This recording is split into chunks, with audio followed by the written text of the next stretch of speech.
Hey everybody, Al Pugliese Trains, and this is the Holy Cow series. So are you going to have a cow today? Go ahead and have a cow. Holy cow. This is the ongoing saga of building this insane O-scale complex Howard Zane has designed, the Happy Cow, and it's so big you can't even see Howard behind this thing. Let me show it to you. It's right behind me. Dwarf Howard. Howard, how you doing? Well, I never claimed my possum was fully baked. You can see why this is definitely not not a model for a sane person to do. This is not for the faint of heart, folks. But if you want the very best, you can contact us and you can get one. This one's not for sale. This is mine. But when this is done, if you want one like it, you can contact us and we can talk about it. But we're not going any bigger. No G scale. Right. The F. This is a. Howard, you look. What's the definition of a midget? Anybody that's less than 24 inches tall? I don't know. On, but you look. I did lose 4 inches of height, but that's okay. I can live with that. This is really, folks. This is not trick photography. I'm not using a trick lens. Howard hasn't shrunk 5 inches over the weekend. This thing is literally freaking huge. Go ahead and spin it a little bit, Howard, okay. Slowly. We spent a half an hour putting this thing on a Lazy Susan, and it's over 4 feet across, and it's pushing, oh God, 3.5 feet tall, and it's well over 2 feet wide. And the reason it's cut like this is so that it can be worked into my O-scale layout that Howard is designing, and the scenery gets built up to the fascia you see here for an easy install. And then the cardboard strips get glued. Well, why don't you explain, Howard? The cardboard strips get glued to it. Over here, this will be the base strip here. So all along this model here. All right, let me come around. Let me pause it here. All right, go ahead, Howard. Thing's so big I can't. Here's the base strip here. Everything will be attached to here and to here, and so forth. Then after the cardboard strips are on, we will use red rosin paper and put super glue on that. Then the rock castings, then come the foliage. Right. So this will look entirely different. It's a work in progress. It's definitely a rather large diorama. Yes, I'll say. And I'm glad you have the room for it, man. It's so big. This room is really small, folks, and I cannot back up or zoom the lens out. Let me. We usually go ahead and using the space quite efficiently. All right, there we go. Let me get back and back and back. It's just an amazing structure. Now, this could be named anything. We're calling it the Happy Cow Dairy. Right. It doesn't look like a dairy, but it could be. Right. Again, it's all about imagination.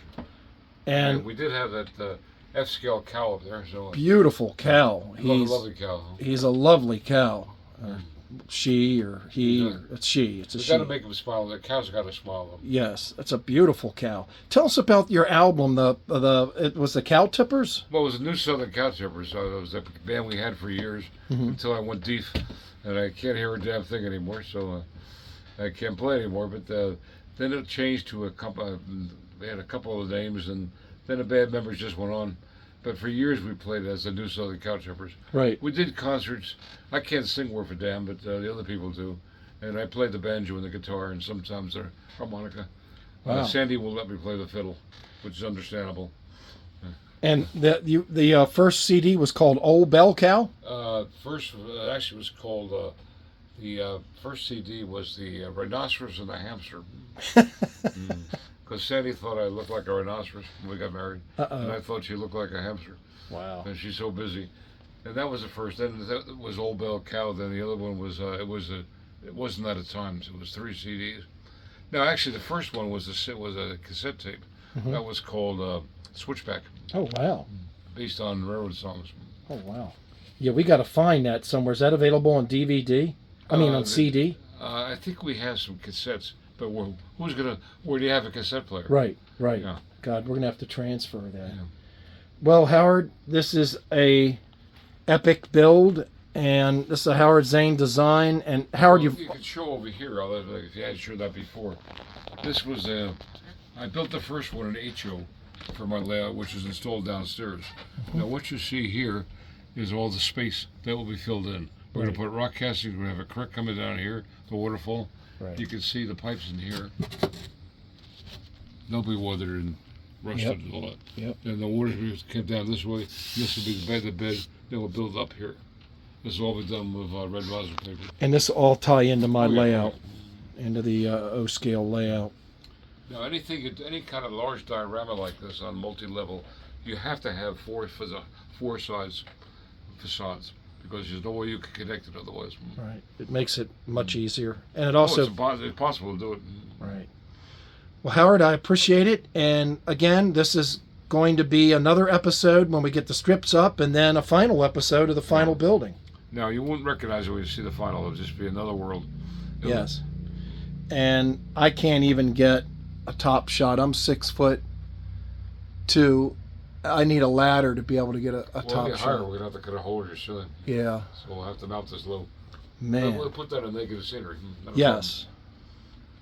And I love building this, and we built this together, Al.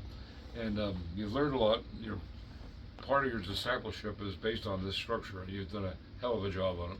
Yeah, it's incredible. This is We love doing this. We will build another at any scale, except nothing larger than O. We can go with S scale. S scale is out of the question, so it would be HO, S, or O. right. And you high rail scale people, again, if you want the very best, contact us. These aren't cheap, but they are works of art, and this is a cornerstone for anybody's layout, or even if you don't have a layout. I'd be tempted just to build a track around it and run trains around it. I mean, it's just absolutely magnificent, Howard. Well, you can put a Christmas tree, though. You can cut a hole for the tree.